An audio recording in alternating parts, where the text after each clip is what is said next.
మిత్రులందరికీ నమస్కారం. మనం ఇప్పుడు చూస్తున్న వీడియోలో ఒక పిచ్చుక ఎగురుతూ ఎగురుతూ గుండె ఆగి స్పృహ తప్పి పడిపోయింది. అది చూసి ఇంకో పిచ్చుక దాన్ని బ్రతికించుకోవాలని ప్రయత్నం చేస్తుంది. దానికి చదువుకోలేదు, జీవశాస్త్రం తెలియదు, వైద్యశాస్త్రం అంతకంటే నేర్చుకోలేదు. అయినా భగవంతుడు ఆ పక్షికి కూడా మనలాగే హృదయ శ్వాసకోశ పునరుజ్జీవన చర్య అంటే సిపిఆర్ చేయటము ఎలా నేర్పిండో చూడండి మిత్రులారా. అది ఎంత తాపత్రయపడుతుంది దాన్ని బ్రతికించుకోవాలని. ఆఖరికి దాన్ని బ్రతికిస్తుంది. ఆ పక్షి ఎగిరిపోతుంది.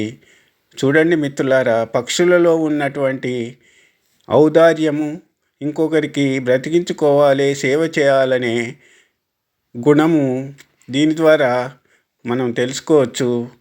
మనం కూడా 5 నిమిషాల లోపల కనుక ఈ సిపిఆర్ చేయకపోతే మనిషి మరణిస్తాడు. చూడండి మిత్రులారా, ఎలా ఎగిరిపోయిందో పక్షి.